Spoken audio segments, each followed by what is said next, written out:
बिस्मिल्लाहिर्रहमानिर्रहीम। Dear students, अस्सलामु अलैकुम। मैं हूं इरफानुल्लाह और हम डिस्कस करेंगे एडवांस प्रोग्रामिंग कंसेप्ट्स को। वैसे तो इन कंसेप्ट्स की काफ़ी डिटेल्स मौजूद हैं, बल्कि इनके ऊपर पूरे के पूरे कोर्सेज़ भी हैं। वीयू ने कुछ कोर्सेज़ हमें करवाए भी हैं। मेरी कोशिश होगी कि कम से कम टाइम में इनको हम ज़्यादा अच्छी तरह रिवाइज़ कर सकें। सो आइए इनकी डिटेल डिस्कस करते हैं। सिंटैक्स एरर क्या होते हैं? जब प्रोग्रामिंग ग्रामर को रॉन्ग तरीके से ट्रीट किया जाएगा तो सिंटैक्स एरर अकर होंगे। कंपाइलर जो है इस किस्म के एरर्स रिपोर्ट करता है। मिसाल के तौर पर अगर किसी स्टेटमेंट के एंड पे सेमी कॉलन मिस कर दिया जाए तो कंपाइलर एक एरर रिपोर्ट करेगा और इस किस्म के एरर जो हैं वो सिंटैक्स एरर्स कहलाते हैं। और इसके अलावा जब प्रोग्रामिंग फ़्लो को या प्रोग्रामिंग लॉजिक जो है उसमें किसी किस्म की कोई गलती हो जाए तो कंपाइलर तो इस किस्म के एरर को रिपोर्ट नहीं करता, लेकिन आपको अनएक्सपेक्टेड रिज़ल्ट्स मिलेंगे। ये लॉजिकल एरर्स होते हैं। मिसाल के तौर पर आप सेमी कॉलन को रॉन्ग प्लेस के ऊपर लगा दें, या आपने किसी लूप की किसी कंडीशनल स्टेटमेंट की बॉडी तो स्टार्ट कर दी है लेकिन आपने कुछ स्टेटमेंट पहले उसको एंड कर दिया है, तो अनएक्सपेक्टेड रिजल्ट्स जो हैं वो आपको मिलते हैं। ये लॉजिकल एरर्स होते हैं। आपको प्रोग्राम को डिबग करके इन एरर्स को निकालना पड़ता है। और मज़ीद अगर हम अच्छे मैकेनिज़्म को देखें तो एक्सेप्शन हैंडलिंग जो है ये एक अच्छा मैकेनिज़्म है एरर्स को हैंडल करने का। इसमें क्या होता है कि मेन लॉजिक को सेपरेट कर दिया जाता है, एरर हैंडलिंग कोड को सेपरेट कर दिया जाता है। जिस कोड में एरर सस्पेक्ट किया जा रहा होता है वो ट्राई ब्लॉक में लिखा जाता है, और जब भी कभी कोई एरर अकर होता है तो एक ऑब्जेक्ट जो है वो थ्रो किया जाता है, जो कि कैच ब्लॉक में जाके कैच कर लिया जाता है, और उसके अकॉर्डिंगली हमने जो भी करना हो हम कैच ब्लॉक में वो कर देते हैं। मैसेज को शो करना है या प्रोग्राम को जो है उसका फ़्लो जंप करना है कहीं और, या जो भी करना होता है वो हम कर देते हैं। ट्राई कैच किस तरह लिखते हैं उसकी कुछ एग्जांपल एक नीचे दी गई है, तो उसकी बॉडीज़ और ये कुछ इस तरह से हम करते हैं। नेक्स्ट देखें class is collection of related methods and variables. Class को जब हम डिक्लेयर करते हैं तो क्लास का कीवर्ड हम स्मॉल केस में लिखते हैं, और क्लास का आइडेंटिफायर जो होता है वो हम टाइटल केस में लिखते हैं। जैसे सी और एन जो है क्लास नेम में वो कैपिटल है। उसके बाद उसकी बॉडी आ जाती है क्लास की, और उसके बॉडी के अंदर जो है वो उसके डाटा मेंबर्स या फंक्शंस वगैरह जो हैं वो होते हैं। ऑब्जेक्ट क्या होता है? वैसे तो ऑब्जेक्ट जो है किसी क्लास का या क्लास का इंस्टेंस होता है। तो और इसके अलावा अगर हम बात करें तो कोई भी चीज़ जो टेंजेबल हो, जैसे कि हाउस कार वगैरह होगी, या कोई चीज़ कंसेप्चुअल टाइम डेट वगैरह होगी, तो ये ऑब्जेक्ट्स होते हैं। ऑब्जेक्ट्स के कुछ एट्रीब्यूट्स होते हैं और वेल डिफाइन बिहेवियर्स होते हैं। आपको इसकी डिटेल जो है ऑब्जेक्ट ओरिएंटेड प्रोग्रामिंग के हैंडआउट्स में मिल जाएगी। कुछ और कंसेप्ट जैसे कि इनहेरिटेंस। अब इनहेरिटेंस अगर एक क्लास बी है और वो एक क्लास ए से इनहेरिट हुई है तो इसका मतलब है कि क्लास बी में वो तमाम कैरेक्टरिस्टिक्स होंगे जो कि क्लास ए में मौजूद हैं। कैरेक्टरिस्टिक्स मीन इंफॉर्मेशन स्ट्रक्चर भी उसका वही होगा और बिहेवियर जो हैं वो भी सेम होंगे। अब पेरेंट क्लास जो है उसको यानी कि क्लास ए को बेस क्लास कहा जाएगा, और क्लास बी जो है ये ड्राइव्ड क्लास होगी या चाइल्ड क्लास होगी। इसके ड्राइव्ड क्लास में कुछ यूनिक कैरेक्टरिस्टिक्स भी हो सकते हैं। इसके एडवांटेजेस क्या हैं? एडवांटेजेस के ये हैं कि रीयूज़ जो है वो इसका इजीली होता है, रिडंडेंसी उसमें कम हो जाती है, और मेंटेनेबिलिटी जो है वो बहुत इजी होती है। अगर एक क्लास एक पेरेंट क्लास है और उसकी 5 या 10 चाइल्ड क्लास हैं, आपने एक चीज़ जो है वो चेंज करनी है तो बेस क्लास में आप वो एक मेथड में कुछ चेंजेस वगैरह करें तो तमाम चाइल्ड क्लास में जहाँ वो मेथड ओवरराइड हुआ होगा वहाँ वो चेंजेस खुद ब खुद हो जाएंगी। सो मेंटेनेबिलिटी जो है वो काफ़ी इजी होगी। कुछ कंसेप्ट्स हैं इनहेरिटेंस से रिलेटेड। उसमें फर्स्ट जनरलाइजेशन का। जनरलाइजेशन में हम ऐसे करते हैं कि अगर कुछ क्लासेस हैं हमारे पास, उनमें कॉमन एट्रीब्यूट्स हैं, तो उनके लिए हम ऐसे करते हैं कि एक नई क्लास बनाते हैं। वो कॉमन एट्रीब्यूट्स जो हैं वो हम उस नई क्लास में रखते हैं, और बाकी जो चाइल्ड क्लास होती हैं उनमें वो चीज़ इनहेरिट कर देते हैं, ओवरराइड कर देते हैं वो मेथड्स वगैरह। मिसाल के तौर पर अगर कुछ शेप्स की हम बात करें, जैसे कि लाइन है, सर्कल है, रेक्टेंगल है, स्क्वायर है, ये 4 क्लासेस मैंने डिस्कस किए आपसे। अब इनमें देखें, इनका एक मेथड है ड्रॉ का। ड्रॉ तो लाइन ने भी होना है, स्क्वायर ने भी होना है, रेक्टेंगल ने और सर्कल ने ड्रॉ होना है, लेकिन हर एक ने अपने अंदाज में ड्रॉ होना है। लेकिन ड्रॉ का मेथड तो एक ही है ना। तो हम क्या करते हैं कि एक शेप की क्लास बनाएंगे, ड्रॉ का मेथड वहाँ रखेंगे, और हर एक में जो नीचे चाइल्ड क्लास है, लाइन, सर्कल, रेक्टेंगल, स्क्वायर की, उसमें हम उनको उस मेथड को, ड्रॉ के मेथड को ओवरराइड कर देंगे। सब टाइपिंग क्या होती है? अब चाइल्ड क्लास जो हैं उनमें कुछ यूनिक बिहेवियर होते हैं। तो अब पेरेंट क्लास और चाइल्ड क्लास अगर बिहेवियरली कंपैटिबल हैं तो वो सब टाइपिंग कहलाएगी, और अगर वो बिहेवियरली इनकम्पैटिबल हैं एक दूसरे के साथ, मीन उनके बिहेवियर में कुछ ना कुछ चेंज है, तो वो जो है वो स्पेशलाइजेशन कहलाएगी। मज़ीद हम चलते हैं आगे। Interaction of different object is known as association. Association की दो काइंड्स होती हैं, क्लास और object association.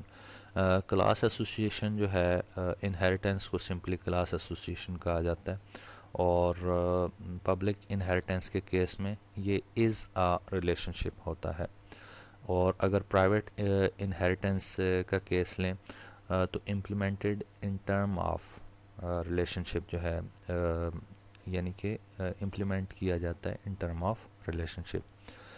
This kind of this relationship ensure that public member of base class are available to derived classes.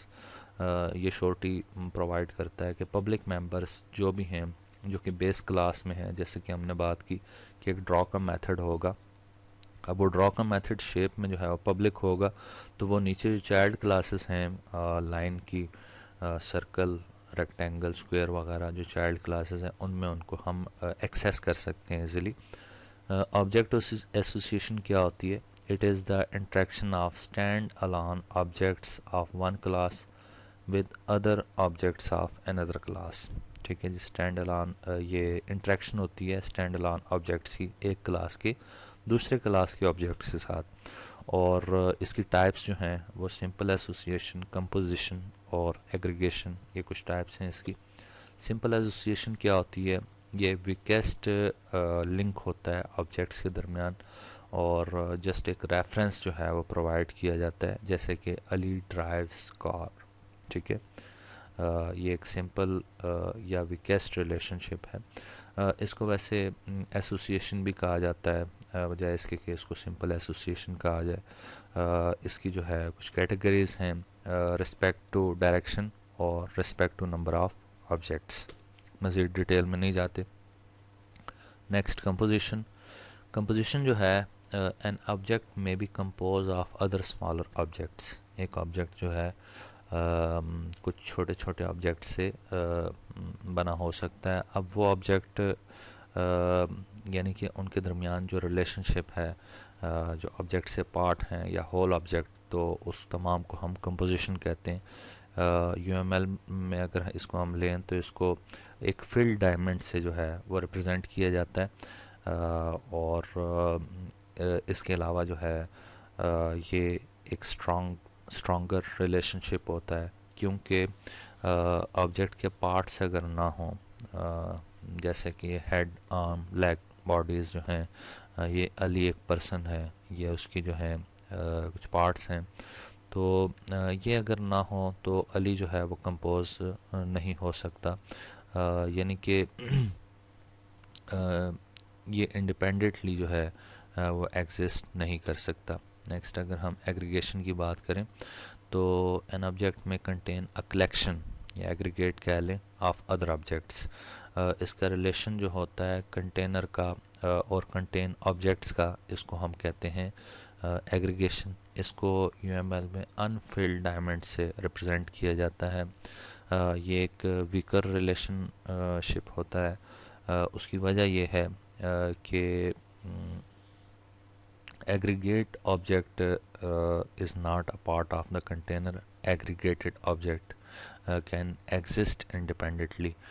Main के जैसे हमने example में दिया गया है कि कुछ क्लासेस हैं हमारे पास, बेड, चेयर, कपबोर्ड, टेबल्स।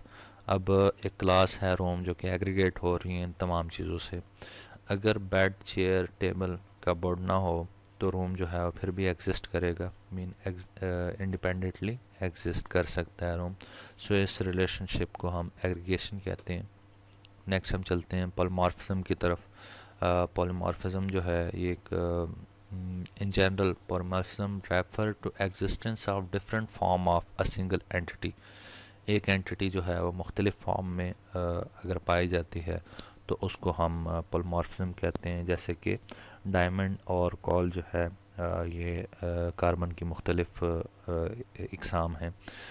या स्टूडेंट्स को मैं एक एग्जांपल देता हूँ कि आपके हैंडआउट्स जो हैं वो आपको वर्ड फाइल में भी मिल जाते हैं, PDF में भी मिल जाते हैं, और PPT की स्लाइड्स भी होती हैं उसकी। तो ये इसको आप ले सकते हैं as example. Object oriented model में polymorphism mean that different object can behave in different way for the same message. एक ही मैसेज के लिए डिफरेंट ऑब्जेक्ट्स जो हैं वो डिफरेंटली बिहेव कर रहे हो, तो ऑब्जेक्ट ओरिएंटेड मॉडल में इसको हम ऐसे कह सकते हैं। Consequently sender of a message does not need to know exact class of the receiver. हम अगेन थोड़ा सा पीछे चलते हैं। हमने डिस्कस किया था ड्रॉ का मेथड जो कि शेप की क्लास में था।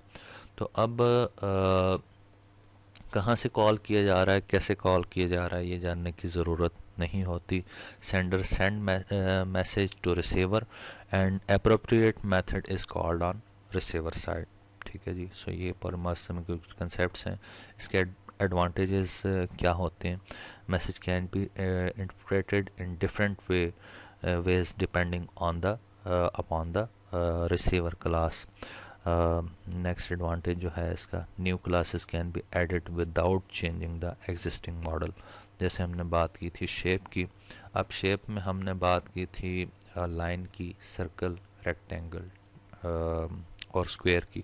अगर आप एक और न्यू क्लास ऐड कर दें उसमें ट्रायंगल की, तो ट्रायंगल जब आप ऐड करेंगे तो आपको जो है एग्जिस्टिंग मॉडल जो है उसको चेंज करने की ज़रूरत नहीं पड़ेगी। आप जस्ट एक चाइल्ड बना लें उसको शेप का, और बाकी तो ड्रॉ का मेथड उसमें भी है, ड्रॉ तो उसने भी होना है ना ट्रायंगल ने। तो हमें जो है पूरे के पूरे मॉडल को चेंज करने की ज़रूरत वो नहीं पड़ती। नेक्स्ट हम चलते हैं कलेक्शन की तरफ। A collection is a special variable type which can hold more than one value at a time.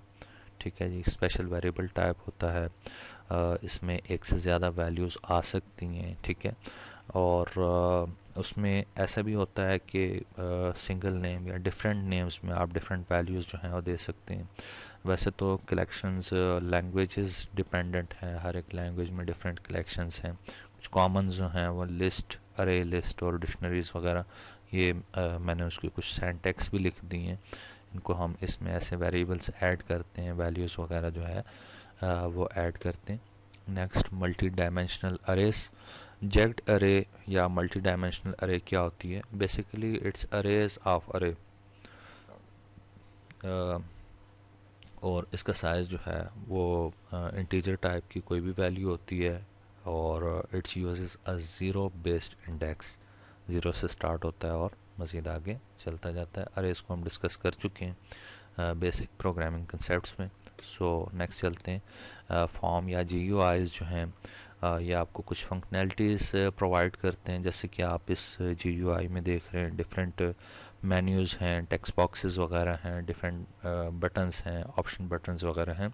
तो इस किस्म की फंक्शनैलिटी जो है वो आपको GUIs में प्रोवाइड की जाती है। मैं कोशिश करूँगा कि इस किस्म की एक GUI छोटी सी एप्लीकेशन जो है वो हम बनाएं और आपसे हम डिस्कस करें डिटेल में। नेक्स्ट कुछ डेटाबेस के ऑपरेशंस हैं, इनको हम डिस्कस करते हैं। वैसे तो इनके भी काफ़ी डिटेल हैं लेकिन हम शॉर्टली इनको डिस्कस करेंगे। क्रिएट डेटाबेस या डिफरेंट टेबल्स वगैरह को क्रिएट करने के लिए यूज़ होता है। जैसे कि क्रिएट टेबल, एक टेबल हम बना रहे हैं प्रोग्राम के नाम से, उसमें एक फील्ड है पी आर नेम, यानी कि प्रोग्राम नेम, उसकी टाइप जो है वो 4 है कैरेक्टर, ठीक है। और अलाउ हमने किया हुआ है उसको नॉट नल, ठीक है जी, कि वो फील्ड नल नहीं हो सकती।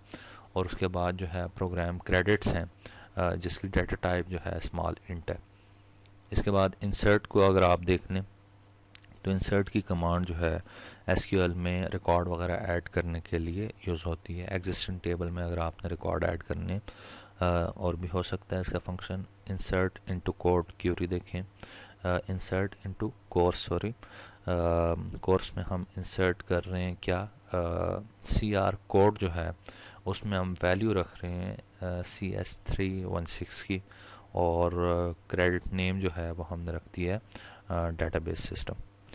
नेक्स्ट सेलेक्ट की क्यूरी देख लें, मोस्ट वाइडली यूज़ होती है एसक्यूएल में ये कमांड, और इसको जो है हम रोज़ कॉलम्स वगैरह सेलेक्ट करने के लिए इस्तेमाल करते हैं। सेलेक्ट क्यूरी में जो है वो मुख्तलिफ़ टेबल से डाटा सेलेक्ट किया जा सकता है। इसकी काफ़ी क्यूरीज तो खैर काफ़ी हैं। सेलेक्ट के कीवर्ड से स्टार्ट होती है और बेसिकली इसकी 3 क्लासेस होती हैं, सेलेक्ट, फ्रॉम, वेयर। एग्जांपल से हम देखते हैं। सेलेक्ट क्लास जो है वो हमें बताती है कि किस टेबल से कौन से कॉलम्स वगैरह जो हैं वो रिट्रीव करने हैं, और फ्रॉम जो है वो टेबल को एक्सेस करता है, और वेयर में हम कुछ स्पेसिफिक कंडीशन जो है वो उसको हम दे देते हैं, जैसे select static from table name, ठीक है जी, इस टेबल से तमाम के तमाम रिकॉर्ड्स जो हैं वो रिट्रीव करें। या नेक्स्ट एग्जांपल अगर हम देखें, select supplier ID from supplier, supplier का एक टेबल है जिसमें से हमें सप्लायर आईडी चाहिए, और उसके बाद हमने वेयर क्लॉज लगाई, where supplier name is equal to IBM, या सप्लायर की सिटी जो है वो कराची हो। अपडेट की क्यूरी को अगर हम देखते हैं तो ये रिकॉर्ड को अपडेट करने के लिए यूज़ होती है।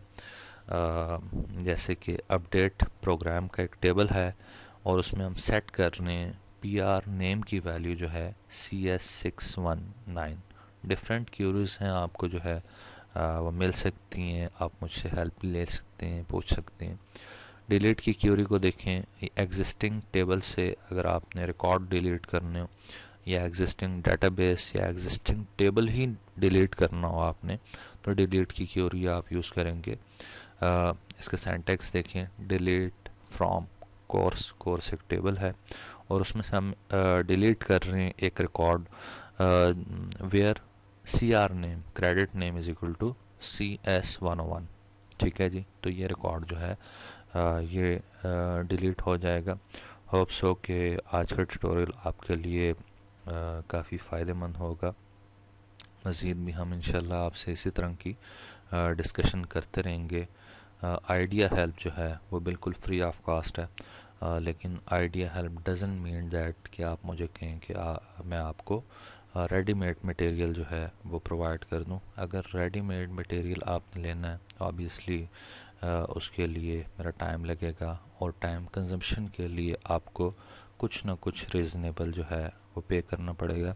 इसके अलावा स्पेशल क्लासेस भी हो रही हैं स्टूडेंट्स की, स्पेशली ट्रीट किया जाता है, आधे पौने की घंटे की क्लास हो जाती है, और कुछ ऐसे स्टूडेंट्स भी हैं जो कि इसी आइडिया हेल्प से, इसी फ्री हेल्प से जो है वो अपने पूरा का पूरा प्रोजेक्ट बना लेते हैं। तो मैं तो ये प्रेफर करूँगा कि आप जो है वो इसी तरह की हेल्प लें, फ्री हेल्प, और जहाँ जो चीज़ समझ नहीं आती तो वो आप मुझसे किसी भी तरह कांटेक्ट करके पूछ लें, डिस्कस कर लें, आपको इंशाल्लाह पॉजिटिव रिस्पांस मिलेगा। और अगर बाज़ दफ़ा ऐसा भी होता है कि मैं थोड़ा बिज़ी होता हूँ तो रिस्पांस में थोड़ी देर तो हो सकती है, लेकिन इंशाल्लाह आपको रिस्पांस ज़रूर मिलेगा। नेक्स्ट ट्यूटोरियल तक के लिए इजाज़त, अल्लाह हाफिज़।